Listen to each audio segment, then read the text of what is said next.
There's one decision that you're gonna wake up and make one day that could be the greatest decision of your life, and it could change your life in ways that you couldn't even imagine. And I think that, a lot of people get hung up on well, what if I'm not good enough? What if I'm bad at it? What if I can't do this? What if I can't do that? The greatest experience in life are experiences. And when you wake up and you make that decision that you want to do something, can nobody stop you from doing what you want to do? That dream that you want is one choice, one step away from you being able to attain it. Life is like a basketball game. Sometimes you're up, other times you're down. Opponents and adversaries coming at you left and right. However, it's not the challenges you face that define you. What defines you is how you play the game. And I play to win. Welcome to my world, Carlton's world. Yo, what's up, everybody? Welcome to another episode of Carlton's World. Today, I have a very special guest. He is a very talented individual, one of the stars of Sweet Life Los Angeles. I present to you Jerrold Smith II. How you doing today, sir? Good, man. How are you?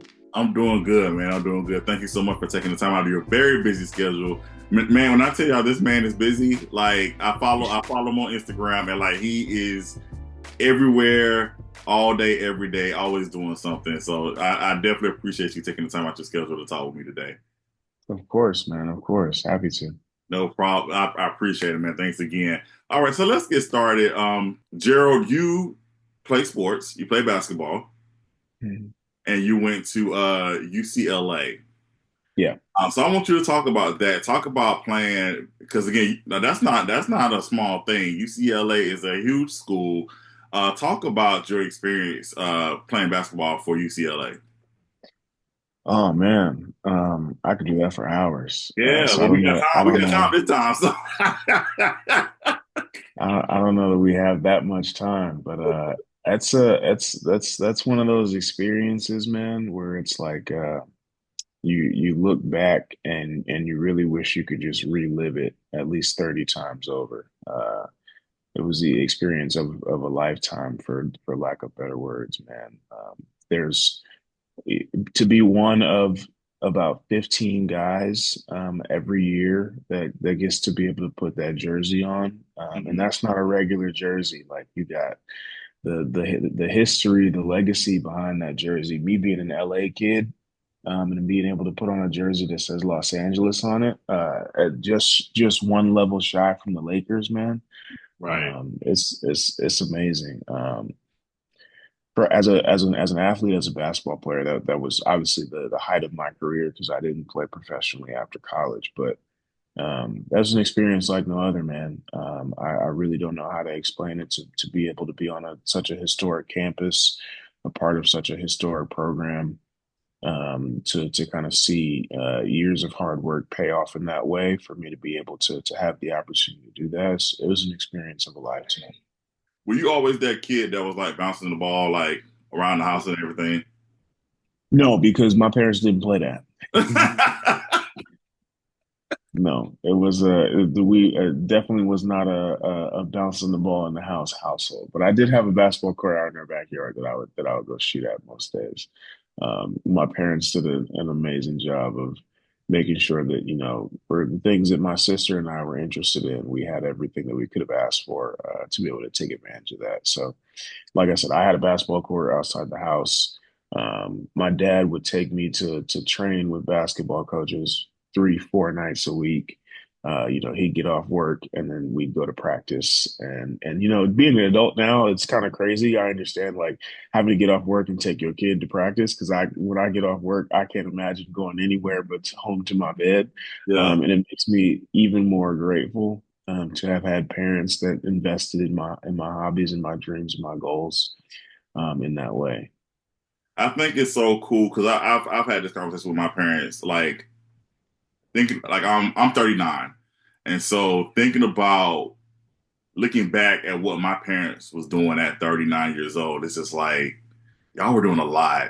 And see, my Right. my parents have 5 kids living, so yeah, I was just like, y'all, I'm so grateful to have the parents in the house. I definitely feel you on that. Like, so you just look back and be just like, y'all did that.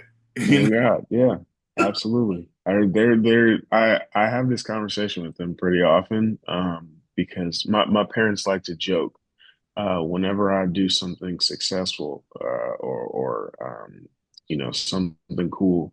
My mom and my dad, they'll be like, "See, you could have." Now imagine if you would have turned out like such and such, or blah blah blah. And I'd be like, you know what? Like I can't even fault you because y'all really did the thing for real. Like I couldn't have asked for more, as a kid. I still can't ask for more as a 30-year-old man, with the greatest parents and support system that I could possibly have. So it's amazing, man. Absolutely, absolutely. When was the moment that you realized, okay, the NBA was not going to be happening? Oh man, I realized that pretty early on. Unfortunately, I'm a 6 foot guard on a good day, and I had some opportunities to go play some places in college. But my parents stressed as much as they stressed for me to have good hobbies, and go do what I want to do in the extracurricular side. The stress was academics in our household. I couldn't even play basketball if I didn't uphold a B average because B is for basketball. And I actually turned down most of the scholarship offers that I had to go play basketball in college to go to UCLA just as a regular student. I wasn't being recruited by UCLA. I had no idea who the coaching staff was. And I got on campus as a regular student my first year. And I wouldn't say I was miserable because I loved being at UCLA. I loved the environment. But I was miserable not being part of a team.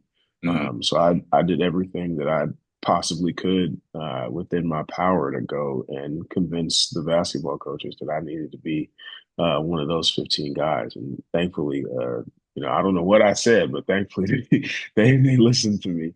Um, but yeah, that was it was pretty early on where there's something that one of my basketball coaches used to say, in high school. My parents rang true. It's like you can only stand on a basketball for so long, but you can stand on a book forever. Hmm. And that was I took that to heart. Going into college, understanding that basketball players make a lot of money, which is the draw, and I can make a lot of money doing some other stuff that I'm also passionate about, that also is in and around the game. So I think it was just it's an unfortunate lesson, but it was a lesson that I learned pretty early on. Absolutely. And what was that pivot like for you? Like, so you talk about this, you had a podcast that focused on making that pivot. What was that pivot like for you when you had to pivot from basketball? Man, you put so much focus and energy into something for so long. The pivot was that I didn't know how to pivot, right? Most of my days leading up to that point were spent, even when I was in college. So I'll give you a case in point. When my coach in college used to say, we baby you. And he was joking, but he was right at the same time. He was like, "We baby you." Like, we would go through strenuous training, and two a day practices. But they'd have meals for us. We had priority class registration. We were traveling everywhere, in the best ways possible. And I never could understand why he was saying we baby you when he was putting us through, like, we were running and lifting and all Yeah. types of stuff. But he was like, when you get to that next level, whether that's outside of college and are playing professionally or just in a professional setting, a corporate setting, nobody's gonna push you to do these things. Like, no, nobody's gonna push you to better yourself, whether that be working towards a goal professionally or working towards being the best professional basketball player that you can be. And I really took something like that to heart, to where it's like, there was a point in my life where I had to realize that I had to, like, invest in myself, for the right reasons. And I'm just thankful to have had a lot of people around me that they weren't saying it directly, but they were dropping the hints. And I like to think I'm a pretty smart guy, that I could pick up on the context clues around me. And it just kind of worked out the way it worked out. Nice, nice, absolutely. Now let's jump into the series Sweet Life. Let's go get into that real quick. And I think I said this already when we did the interview before, but my sisters Kendra and Carmen, they actually were the ones that put me on the show. Because Shout out to them. because I'm gonna to be honest with you, bro, I refused to watch that show. I was like, I am not about to watch another reality show. I am almost reality'd out. I was like, I said I can't put another reality show on my plate. And I was visiting my homeboy. He lives in DC, and he wasn't home yet. So I was just he let me in his place while he was away. And I was just sitting there, and I was just like, I'm gonna check out this Sweet Life, see what they talking about. And man, when I tell you I was hooked, I was like, man, I am so late to the party. Why am I so late to this party? And I think at the time y'all were season two was still airing. So I started watching. I started watching season one. I was like, man, this is a really good show. Really good show. It's like I said, it's not your typical reality show. You can sense the I mean, for lack of better words, the realness of it. You know what I'm saying? Like as far as like y'all's authentic relationships and everything and how y'all came together. Jerrold, I want you to talk about how did the opportunity come for you to be a part of the show? Like what was the thought process behind it? Yeah, I mean, first and foremost, thank you for those kind words. I wish I could take credit for the amazing show that we made, but there's a team of producers, directors that put you know put us in the room first and foremost, but put everything together for a group of kids that had never thought about being on reality TV before. The opportunity came about. One of my really good friends, Jordan, who was also in season one of the show, he hit me up one day and was like another friend of mine had gone through a casting for this untitled, unknown reality show that may or may not have anything to do with Issa Rae. He was like, they're looking for, individuals that are black and brown, that are born and raised in LA or from LA or live in LA and are just doing something interesting to make themselves better in the world. Jordan himself is a very successful guy, as you know. Shout out to Hypeland, the your favorite brand's favorite brand. And somebody had suggested him for the casting process.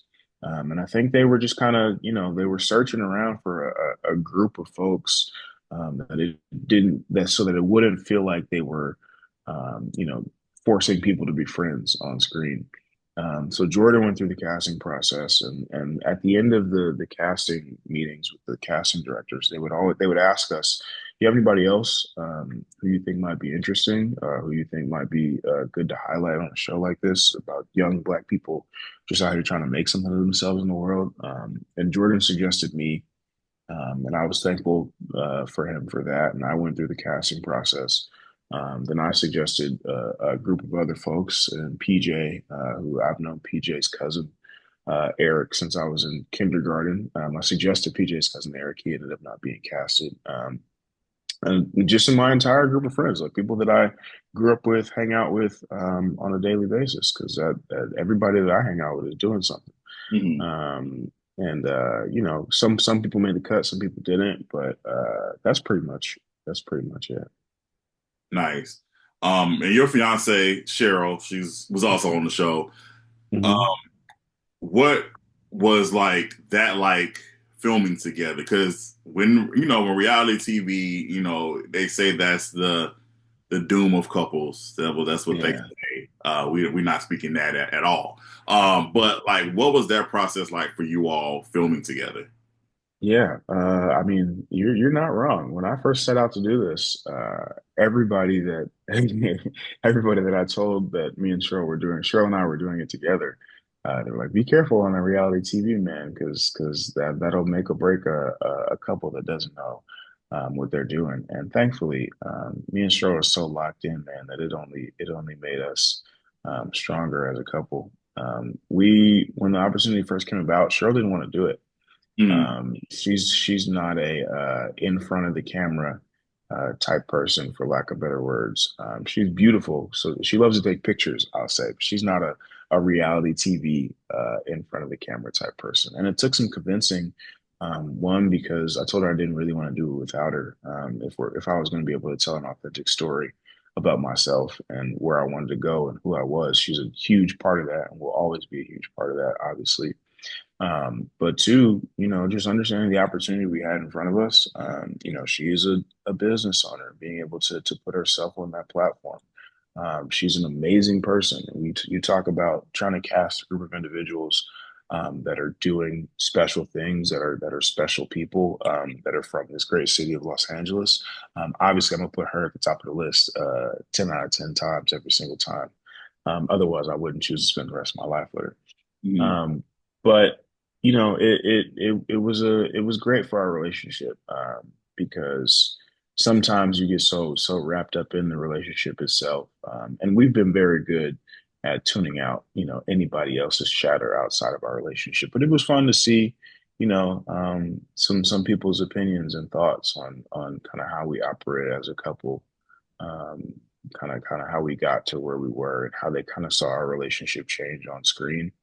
But I think it was great for us. It was great for me, because even in moments of turmoil or moments of chaos, like I could always count on her to be by my side. And I don't mean by my side to where she's like, just sticking and going with whatever I say. It's like, nah, she's gonna tell me when I'm right, but she's also gonna tell me when I'm wrong. And that's what I love about her, is that there's nothing that we can't tackle together. And reality TV just being another thing on the list. That's beautiful, man. Definitely, 1000%. And she still has a brand, right? Her clothing brand. Mhm. Yeah, and Yeah, she has a clothing brand called Des Vines. yeah, how's that going? It's going amazing, man. She just dropped a collection this past summer, and I think she's working on her next one now, going into the top of the year. Hey man, shout that website out, man. People want to, get the clothing and everything. Yeah, yeah, it's shopdesvines.com. Shop DESVIGNES.com. Nice, nice. Well, shout out to Cheryl, man. That's dope. That's very dope. Um, so did you? Because a lot of people say when they do these shows and it comes out, and of course, sometimes Twitter or whoever people are talking on social media, they're like, well, the show didn't portray me right. That's not Mhm. exactly what happened. Da, da, da, da, da. Were you happy with how you were portrayed on the show? Um, I'll say yeah, mainly because so it's twofold. I think when someone says that the show didn't portray them right, it's that these were 30-minute episodes, and each segment of that episode that was a 3-minute scene that you guys saw on TV was hours and hours of filming and dialogue. And sometimes it would just feel like like you weren't getting the full story, you weren't getting the full picture of how we got to what you eventually saw on screen. I think I was portrayed, pretty decently, specifically because like the people that resonated with me on screen could understand that my true character was shining through no matter what situation that I was in. And I think, you saw not just myself, but most of the cast go through a lot of stuff on screen that most people would be super uncomfortable talking about, even, with a camera that's just going to be shown to their family, let alone the entire world on HBO. And that comes with putting yourself out there, comes with some criticism, always with anything. Like even when I was playing basketball, if I made a turnover on national TV, that's not me portraying my best game, but whoever sees it and sees me make a turnover is going to have something to say about it.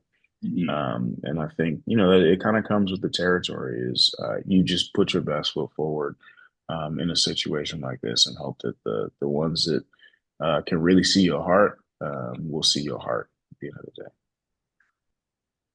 That's a very good point. Definitely a good point. I want to talk about some uh there was a major issue when you were called a sociopath on the show.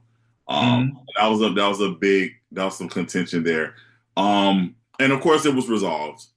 and thankfully it was definitely resolved. How was that for you watching it back? Because I know that could definitely be a hard thing. I know you obviously you were upset. We saw that on TV, but just you actually watching it. You know, of course, you got your family watching it and everything. How was that moment for you in real time? Um, I mean, in real time, it was a tough thing to watch. But you know, it's in the moment. You know, we kind of we're going through some things that you saw unfold on screen, and I can't fault anybody for feeling how they feel and saying what they feel. It caught me off guard, is what I'll say. But you Mhm. know, I learned to get through it and deal with it, and we're you know we're better for it at the end of the day. So I think you handled it very well. I think you handled it very well. A lot of people can say what they would do in that situation, but like you said, when you're in that moment, and as you said, caught you off guard. You don't really know. Especially then you got cameras all in your face too. When you're being filmed, because a lot of people are more so cognizant of what's happening around them. Are you trying to make sure you put your best foot forward, or were you just like coming in like, hey, I'm just gonna just be me, live my life, and whatever they get, they get. a little bit of both. I think that I hold myself to a certain standard. I'm a person with a certain type of character to where it'd be hard for me to just you know come into a situation willy nilly and kind of just you know not be the person that I know that I am, which is somebody who is super critical of themselves in any moment, whether there's a camera around or not. I'm always aware of my surroundings. I'm always aware of how I show up and come off to people, even sometimes where it may seem like I'm not, unfortunately. But yeah, I don't think it was but it was a little bit of both. It's like you have to learn to be comfortable in those situations to where you can trust that the folks that are getting paid around you to document the show are doing right by you. And you know, the more time that we did it, especially going into 2 seasons of the show, the more comfortable I got and just you know, showing up and knowing that I could be myself and they take care of the rest. Nice. And there was another touching scene that you had. You had a scene with your father. Um, Mm. you was talking about moving in with Cheryl, and he shed a tear. I thought that was so touching. What was it Well, like? a lot of people, I'm sorry to cut you off. A lot of people actually don't know.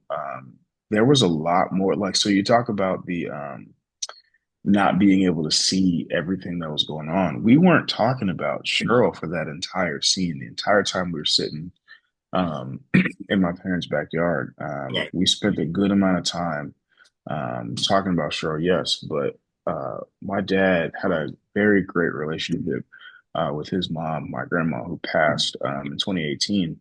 mm, And you know, we were just kind of talking about our relationship and how proud he was of me, and how you know the values that he instilled in me, that he kind of wasn't that his mom instilled in him, having been a single mom, taking care of him and my aunts and uncles when they were growing up. And my dad and my grandma had an amazing relationship. My grandma lived with us growing up. We would eat dinner together every night. We'd watch Laker games. We'd watch Dodger games. They were inseparable. And we started talking a little bit about my grandma, and that's when he started to shed that tear. uh, Was because he realized, you know, like it was like it was a good moment for us because there was some stuff that we hadn't really talked about since my grandma had passed. So it made for great television because they caught that moment in real time and were able to use it in the way that they were to use it. And you know, my dad's always loved Cheryl, so there was no you know, we were talking about Cheryl and me moving in and kind of where I saw our relationship going, and that was no surprise to him. But you know that moment where he shed that tear, that was a real life moment behind the scenes. got you. And then of course when he walked in the house, he was like, "They're gonna cut it out," and he was like, "I don't think it worked like that." What was it like when did he watch the episode? He did. He had to watch the episode. What did he say when he Um, watched it? And they obviously didn't cut it out. he couldn't believe that they kept that in there, that they had him on national TV looking like that.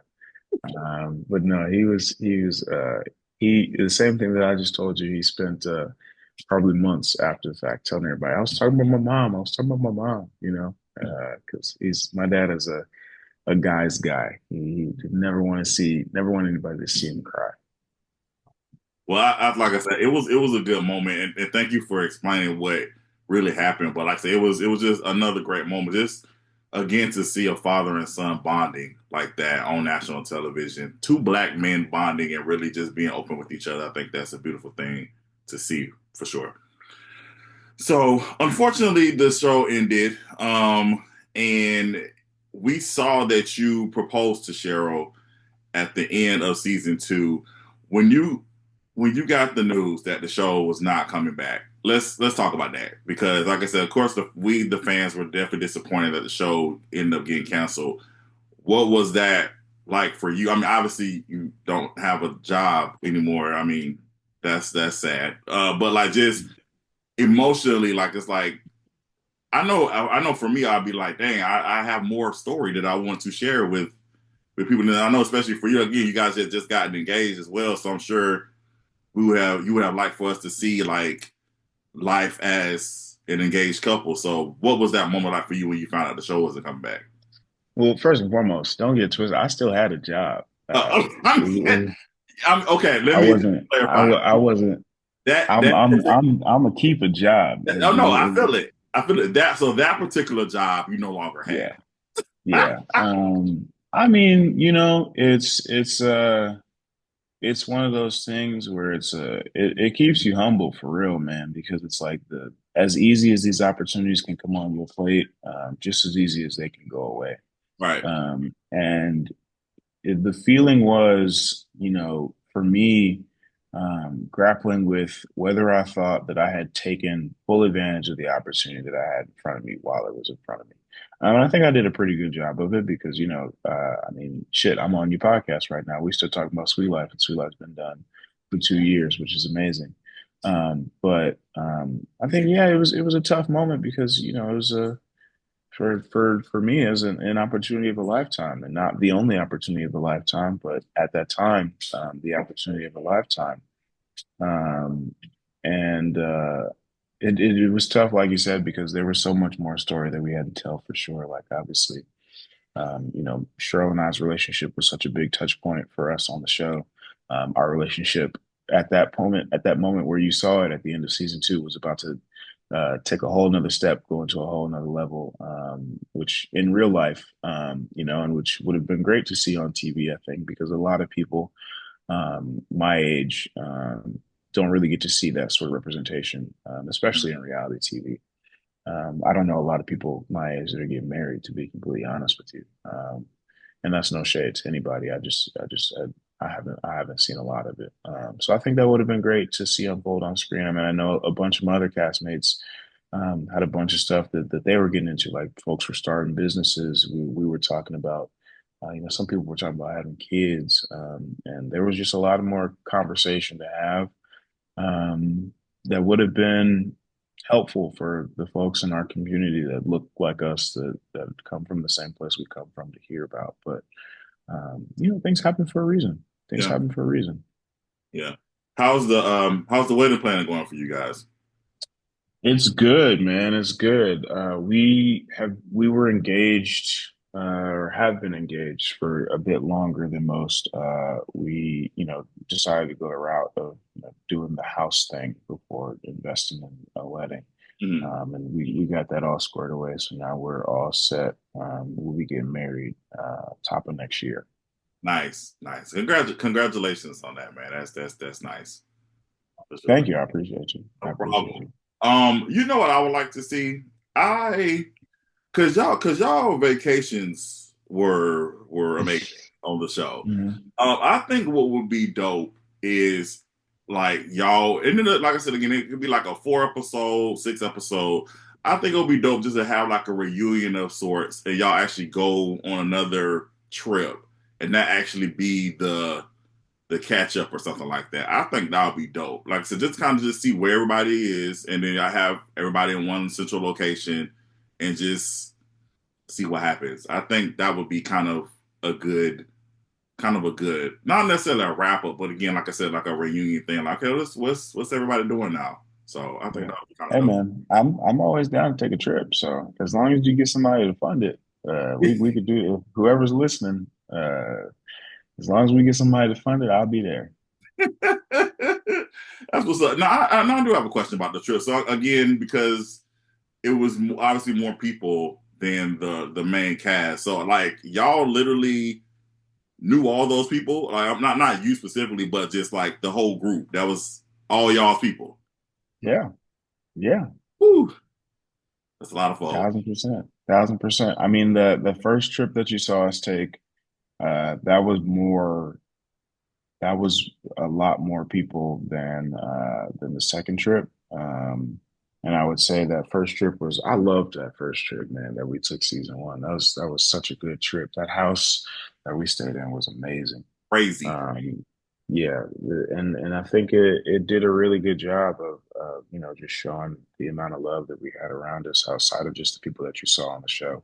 The second season, the group was obviously a little bit smaller, but that was because we were a little bit more dialed in on the group that was like really, in the show. A lot of people were still getting to know us first season. You really had to paint that picture of who we were and how we show up for each other in that first season.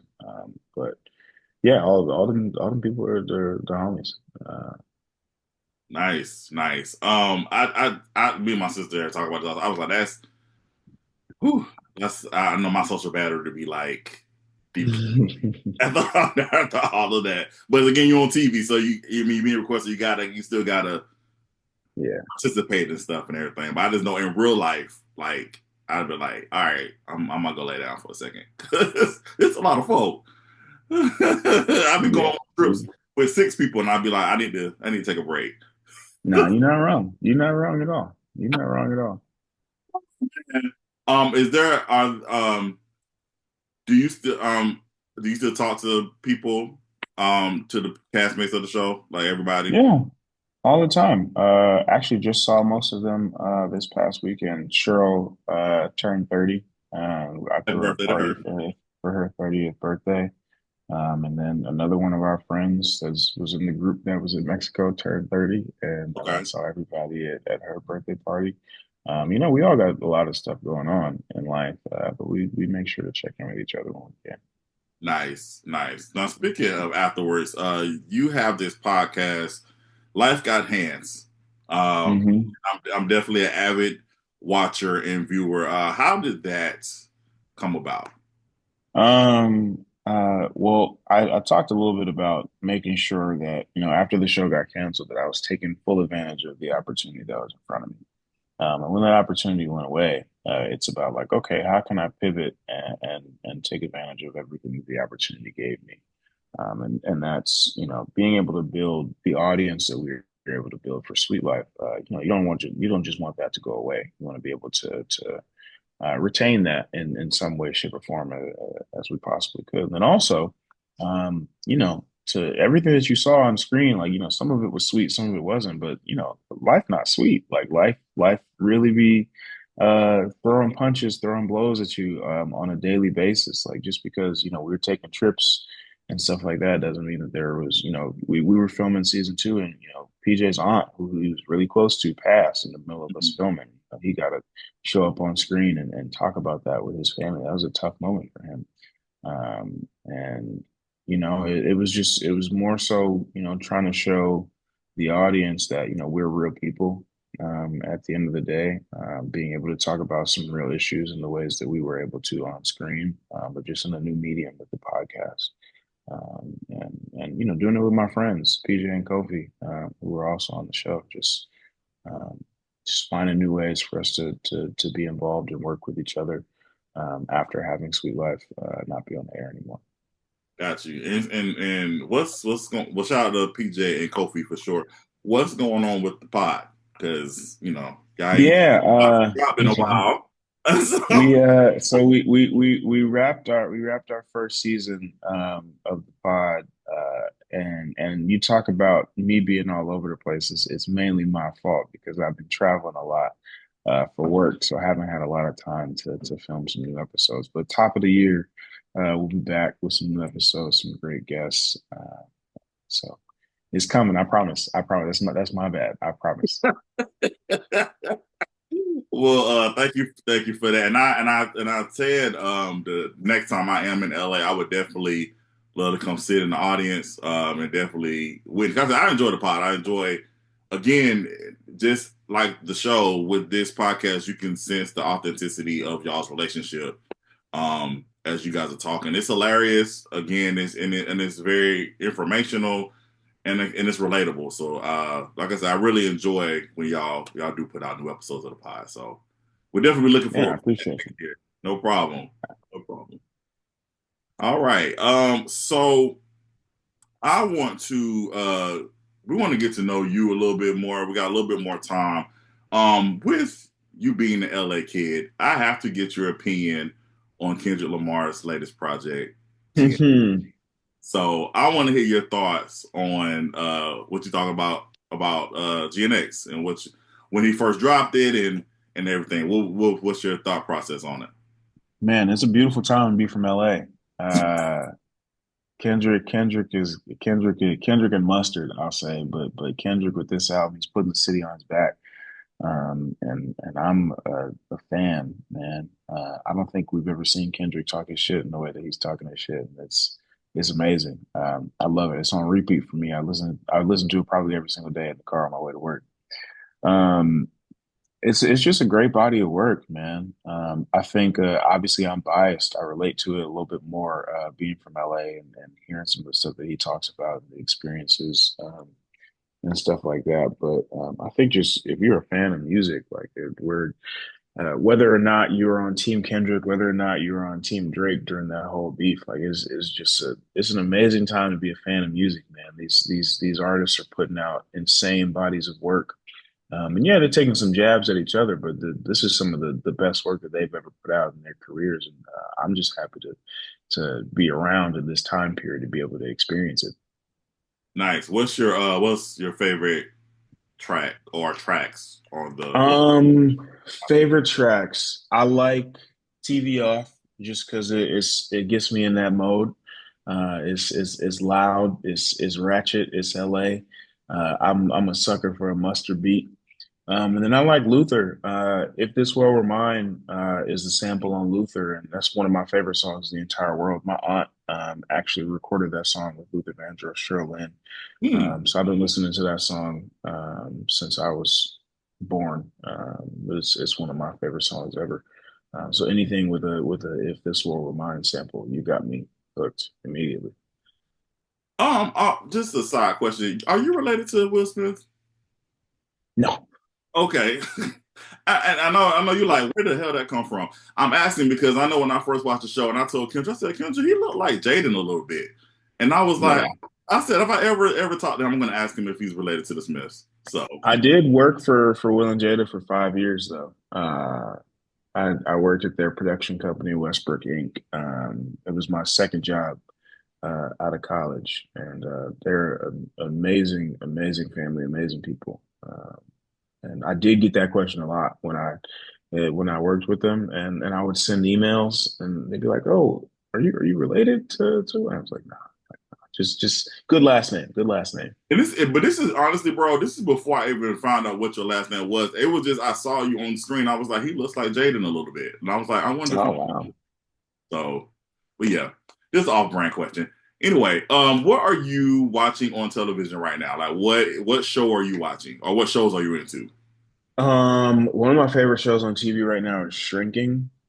It's on Apple TV. Apple TV does a terrible job of promoting their shows, but it's such a great show.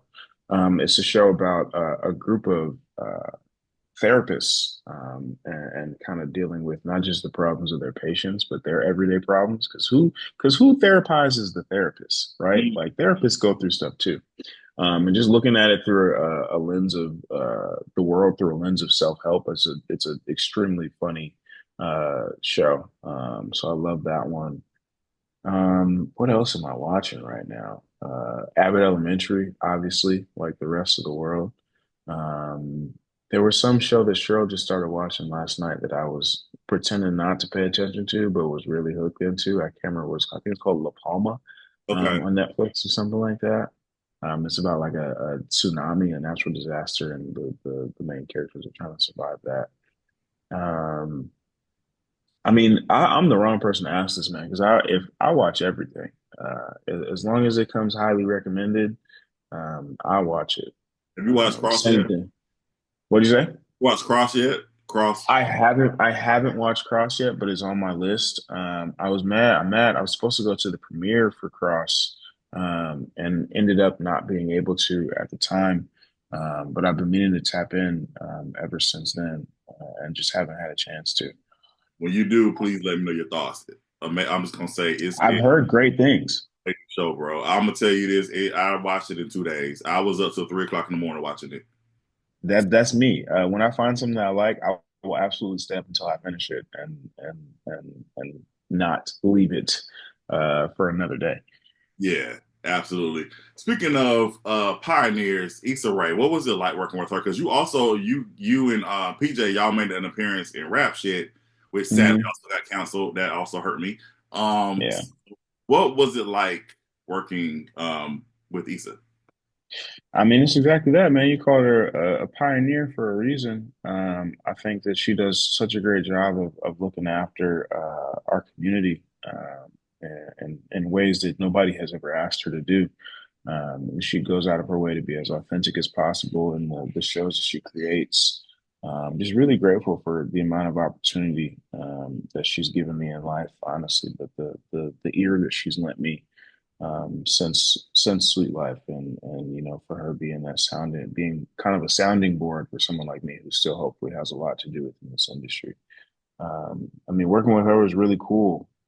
For lack of better words, like I don't really know what else to say. It's like so I was saying that I worked for Will and Jada for 5 years, and then on the back of that, like I was working with Esau on Sweet Life. It's just really cool, when you're some of your idols become your peers, man. Like it makes you have it brings like a different view on life to where it's like, folks like that, a lot of times people think like, oh, they reach a certain level, and they don't want anything to do with anybody that isn't on that same level as them. And I never felt that way with Issa. Like I could always call on her, I could always rely on her whenever I not needed, need something in the way that, she's just she's just amazing, man. She's amazing.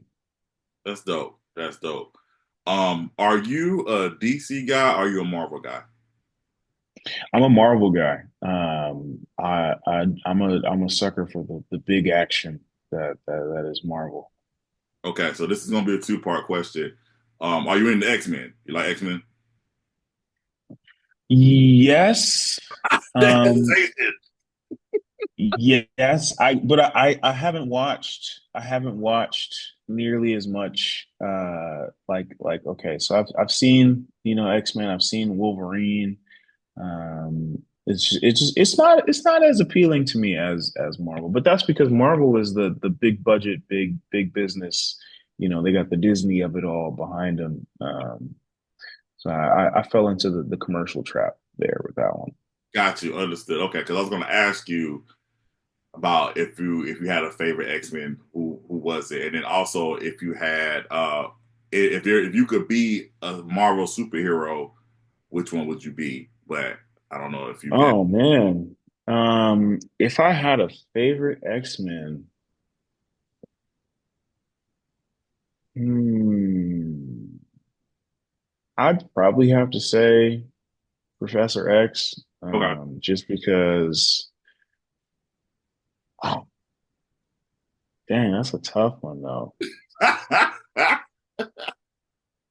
That's a tough one. I probably want to be Professor X just because I want to know, I like being, he was going through some stuff. And I don't know that I'd want to deal with everything he was dealing with, but to be able to like read people's minds, like, the telekinesis of it all, I think that would be really cool. I'm an overthinker, just by nature. And I think that kind of would suit me, well, just knowing my personal personality. Okay. And if I could be any Marvel superhero, man, that's a tough one. That's a tough one. Are we talking about like from the comics or from Just any just the movies? any any Marvel superhero. I Give don't me want to be stereotypical and say Black Panther, but Black Panther had a slew of technology behind it that the entire world just couldn't figure out yet. true. Um,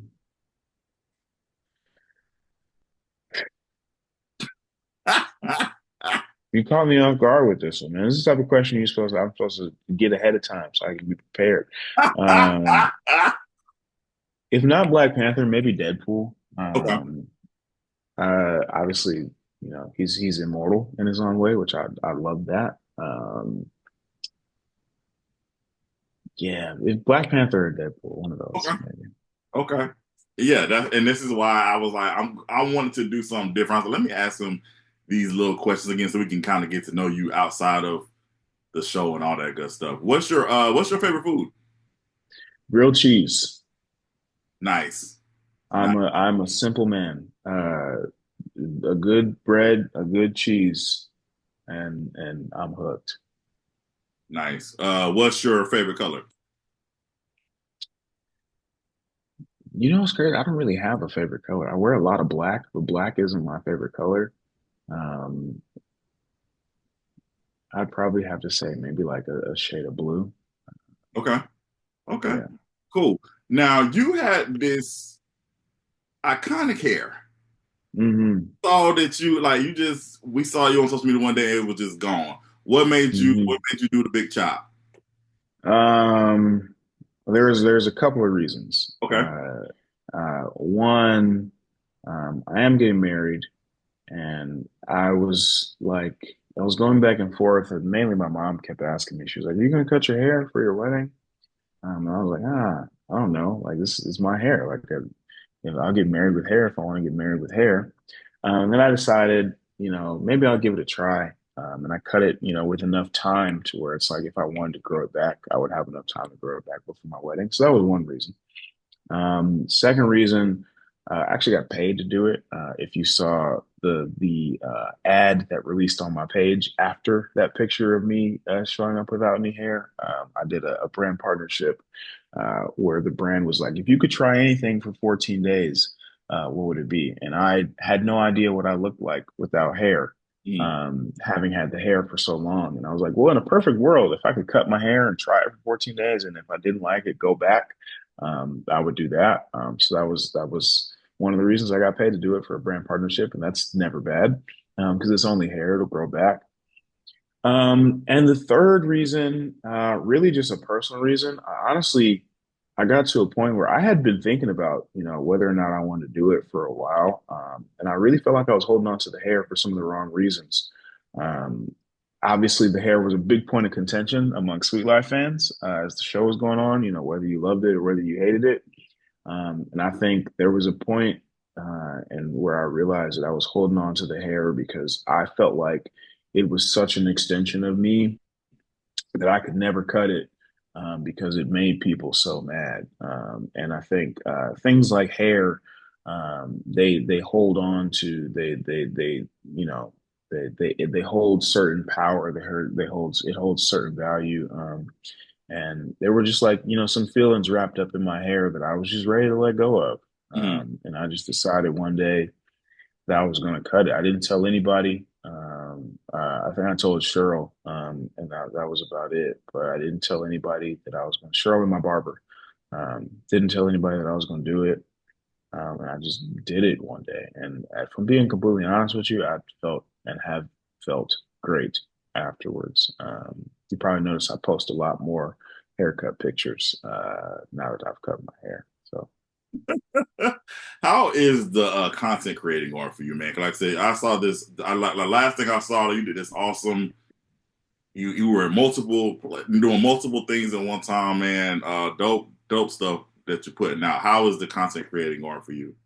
It's going really well, man. I think a lot of people ask me like, how do you do it? How do you create content? I was like, literally, man, just record yourself doing something and post it, dude. It's too much opportunity out here. These brands are paying too much money for you to not be in this content creation game. But also, I think that. I'm in a unique place in being able to be someone who can tell certain stories and do certain things from my own specific lens, and I'm really enjoying, for one, just being able to document some stuff in life, and I think it'll be great to have to look back on at some point. Like I make a lot of content with my grandma, which is great. I live with my grandma, and just being able to look back sometimes. Like sometimes, we'll be filming a video and I won't post it, or but the ones that I post, like I'll be sitting at home and I'll just be scrolling through my page. Sometimes I just look like, damn, like that was really cool. I got to do something like that with my grandma. But the content creation is going well, man. It's an uphill battle most days because things like when you start posting content, you start worrying about how many people are watching your content, how Mhm. much engagement your content is getting, and stuff like that can really be a tear sometimes. And trying to get through, just understanding that you're posting for you, your voice, your story matters. But it's fun. It's fun. I never would I have thought that there'd be a world in which we could make a living or just have the opportunity to share our daily lives with complete strangers across the internet, man. Absolutely, absolutely. Now again, you've been traveling. We've been watching you. You've been traveling a lot of places, doing a lot of amazing things. What has been your favorite place? Where has been your favorite place to go to that you've been so far? I took Cheryl to Japan for her 30th birthday this year. And that was by far one of my favorite places that I've been. Just the culture out there, how you just are immediately immersed in it. I felt so safe. I felt like I could do anything and everything that I wanted in that city. And then I love to shop. I love clothes, and that was the greatest shopping experience I've ever had in Japan. It was like you could just walk down the street, there'll be a random store, and you'll find something that you've never seen before in America. So I'd probably say the best places I've been so far is Japan. I was fortunate enough to go to China a couple of times this year for work. And I will say that, the same way that I talk about the culture of Japan, the culture of China, man, it's so rich. It's so deep. It's so beautiful. And I feel like a lot of times we think about, oh, China is a whole nother world. They operate in a different way than we operate, but it's so beautiful, man. When I went out there and got to see it, just how completely enriched in culture that they are. So I probably say between Japan and China, but Japan probably wins. Nice, nice, absolutely. Final question for you. Um, for people who are watching and are listening, what words of advice can you give someone who has a dream that wants to do something, but they just don't know what to do or how to get something done? Like, what words of advice could you give someone who wants to make their dream a reality? Oh man, I would say you're one step away from changing your life, and that's in that you could take that in a good way, you could take it in a bad way, but in relation to your dreams, you're one step away from changing your life. There's one decision that you can wake up and make one day that could be the greatest decision of your life, and it could change your life in ways that you couldn't even imagine. And I think that, a lot of people get hung up on well, what if I'm not good enough? What if I'm bad at it? What if I can't do this? What if I can't do that? The greatest experience in life are experiences. And when you wake up and you make that decision that you want to do something, can nobody stop you from doing what you want to do? That dream that you want is one choice, one step away from you being able to attain it. And for lack of better words, closed mouth don't get fed. So you got to go eat. Nice. Well, we definitely appreciate that, man. Thank you so much for that. Now, if people want to follow you, want to continue see you doing all the great things that you're doing, how can they do so? I'm on most social platforms at Jerrold H. Timms, JerroldHtims. That's Gerald and then Smith backwards. Nice. Nice. Well, Gerald, thank you so much for taking the time out your busy schedule to talk with me today. This has been a great conversation. Like I said, I've been looking forward to this, and I definitely appreciate you again for all that you do, and continue to be a light that you are in the world, man. I appreciate you, man. Thank you for having me. I appreciate you for this platform that you've built for sharing stories like mine, like yours. And I wish you nothing but the best going forward. Thank you, brother. And like I said, the next time I'm in LA, I'm definitely gonna hit you up because Hit me. I need to be a part of. I need to be a part of the experience of the Hit podcast. me. We here. Hit me. Yeah, for sure, for sure. All right, everybody, that is it. Thank y'all so much for being a part of my world. And until next time, peace.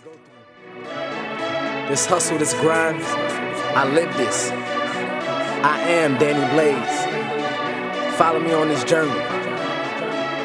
That's life. Y'all really don't know what a nigga really been through. To them lame ass niggas, stay on my side. These days never know what a nigga getting into. But I spend my wings at the speed of light.